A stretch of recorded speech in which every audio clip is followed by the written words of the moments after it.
to be stressed, but there always comes a time as you get older. This is hopefully to the younger viewers, guys who maybe are still in high school or within their early 20s, but there's going to become a time for you to decide who you are and who you are not. And usually this decision comes at the beginning of one's age, when they come of age. Meaning when they become 18, they have choices to make, they have decisions to make about the life that they're going to choose to lead. And those decisions that they make at 18, 19, 20 are going to live on for the rest of their lives, up until they reach their 40s, their 50s, their 60s, God willing, their 70s, 80s, 90s, and possibly even your 100s, 110 to 120, according to human history. That's how long we've been surviving for, ever since the flood. So I want you to know that at this point in time, when you're still in your early 20s, late teens, you have choices and decisions to make about the life that you're going to choose. You have to know yourself fully, to know who you are, so that you do not get deterred off of the path that the Creator has sent you on, the path that He has put in your mind. Because all these thoughts are not of your own. These thoughts are available to every single person on the planet, but for some reason they just happen to end up in your head. And now it is your duty to execute those thoughts and make sure that those visions that you have become reality, and their fruits and their seeds bear fruit that you can provide to yourself, to the community, to your family, to your friends, and to anyone that truly desires a blessing and desires to change their life. You should always make those opportunities available. And that's why I'm here making this video, because I've gone through that period and that phase of my early 20s, and seeing what other people are doing, seeing what I'm doing, just assessing all the situations. And I believe that I can give you solid advice. And I'll tell you that what you see on Instagram, what you see on social media, most of it is not reality. When you go out onto the streets and you actually start speaking to everyday people, or you see the people around you, your family members, your friends, your peers, colleagues, whatever it may be, in whatever situation that you're in, you begin to see that this route of entrepreneurship is actually very scarce and it's very rare. Most people do not go into entrepreneurship at the early stages of their careers. Most people go into the workforce. They go into the job market. They go and they work for someone else, being provided compensation through a salary, or if it's a sales-based job, they provided commission, which is a much more fair deal. However, with a commission-based job, there's that risk that you might not actually be a good salesman, therefore you might actually not make any income, as opposed to the standard 9 to 5 paycheck per hour. You know this is what you're going to get regardless. You know this is what you're going to get whether you make one sale or you make no sales, whether you come and you just sit on the job or you do not. This is your standard rate. Now, there's a lot of advantages and disadvantages to these systems. What you should know with the standard rate system is that it is not going to push you to actually improve yourself and to improve your life, to improve your circumstances, and to improve the amount of money that you're making. All you're going to be really doing is waiting for promotion, for your salary to increase. However, apart from that, because you're getting paid literally for just showing up, there's no incentive for you to actually yield a higher output when it comes to your production and to your work. Therefore, what you gain in a solid salary is what you'll lose in skill, because you're not incentivized to actually become a skilled assassin. All you're incentivized is to show up, show face, do a few tasks, do this and do that, depending on the job that you're at, and then go home, repeat the process every single day. And you see this mostly in office jobs, white-collar workers. They make appearances to work, but maybe throughout the whole time that they make those appearances, maybe throughout the month, they'll have a week where they're busy, and the rest of the time they're literally in the office showing face, you know, doing the minor duties that are required. And as I said, the disadvantage is that you're not incentivized to work. You're not incentivized to become skilled, and that is a very big disadvantage, because that disadvantage will expose itself as you get older. Skill is the most important thing that you can acquire at a young age. Once you have skill, once you have knowledge that is in your head that cannot be removed, the only way it can be taken away is if you are killed. Then you know that you have a very good chance of becoming financially free, because there's potential to generate an income off of that skill. And that's what you really want, is to have that potential to know that if things do go bad, there's the possibility that I can make a way for myself. These are also things that you should consider when you decide which degree you're actually going to take course on. Because you have to know that there are general degrees where they just give you general knowledge and general information that you can get off of Google, you can get off of any search engine. And then there are specialized degrees where you are being taught a skill, and those are the degrees that you should actually go to school to learn. Because those certain things you're not going to be taught by someone who's just walking on the street, such as being a doctor, becoming a nurse, an engineer, an accountant, a lawyer. All of these things require practical skills that the university must teach you, and they cannot be gained anywhere else in the capacity that the university gives you, in the case of them providing in-person training, in-person workshops, in-person classes, one-on-one situations where you learn directly, the feedback is given to you straight, and you do not have to wait for a response.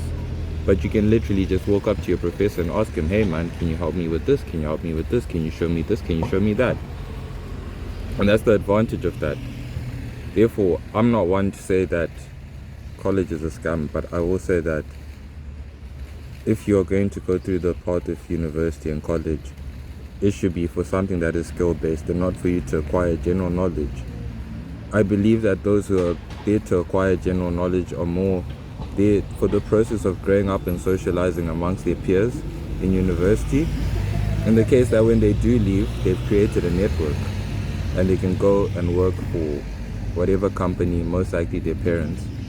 Because when you use these general degrees, it's hard to get work because they're not skilled, they're not specialized. Therefore, the jobs that they apply for can be done by anyone. It can be done by someone with no degree and someone with a degree.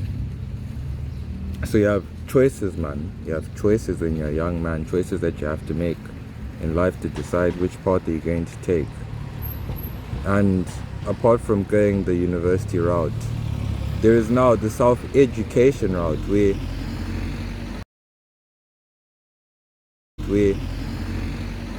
this is basically what I would like to call entrepreneurship, where basically you are required to work on yourself and work on the skills that you need without a teacher or a higher authority to actually tell you when to work and how to work and what to do.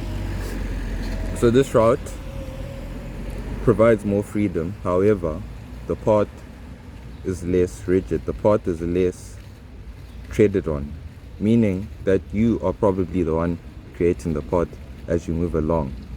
Most likely, no one in your immediate surroundings has ever done or partaken in something like this. Therefore, you are going to be the first one to take those steps. And what comes with taking those steps is a lot of mistakes, a lot of missed opportunities, a lot of pain, and a lot of work that is required when you go on this path, because you're literally managing yourself. You are the one in charge of yourself. You do not have a supervisor or manager to tell you, do this, do that, do this, do that. You have to have the incentive and the initiative to do this yourself. The only way you can do that is for you to truly have the desire to want to change your life. Otherwise, you'll do it for one day, maybe 1 week, And then your entrepreneurship journey is over when you realize that it's going to take you a hell of a lot more effort to make money and to actually learn the skills that are required for you to become a successful entrepreneur. And that's why it is the path least treaded on, because it does not have a clear map for where it's going to take you. It's literally you taking the steps, and then you have to see and assess as you go along your journey, not knowing what the outcome will be. The outcome could be much better than what you expect, and it could be much worse than what you expect.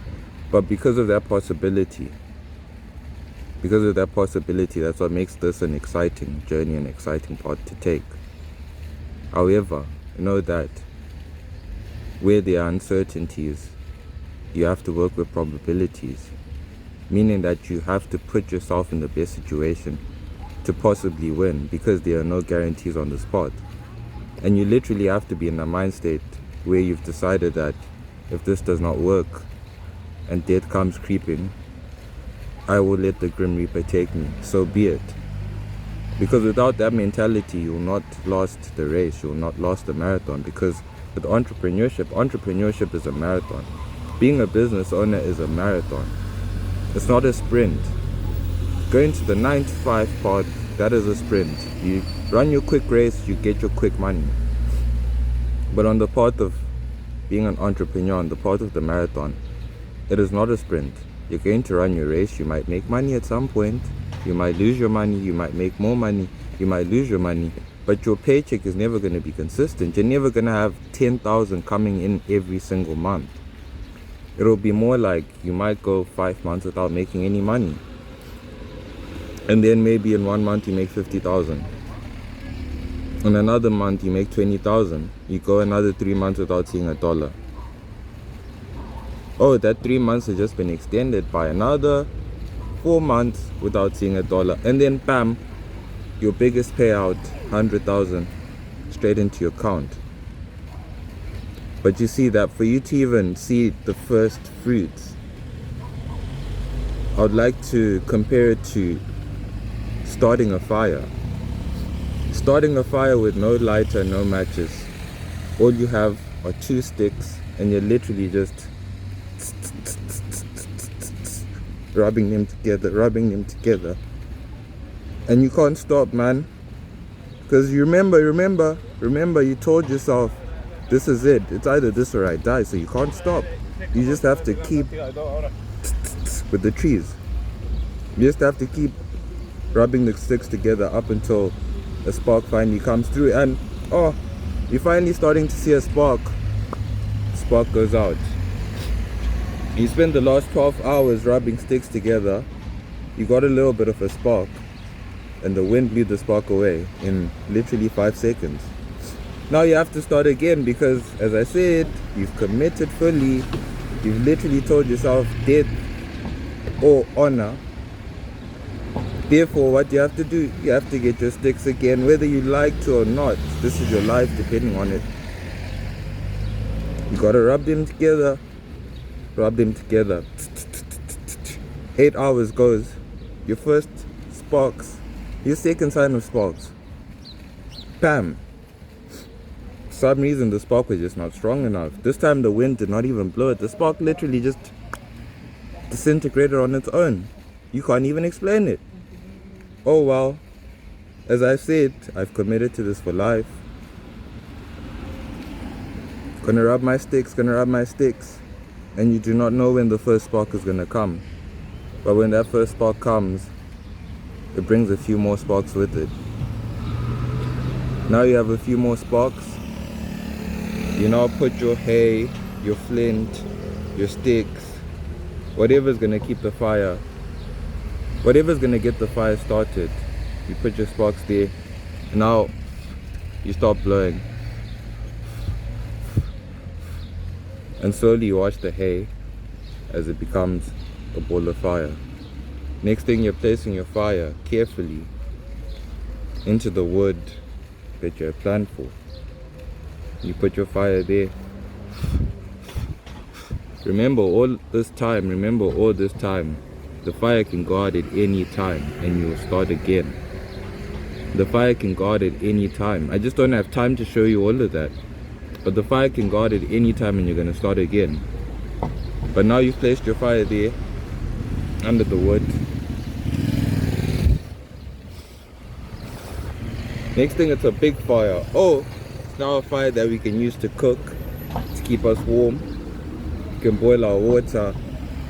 We've got light. Animals are not going to attack us. And you remember why you created the fire, because it was literally life or death. Next thing, that fire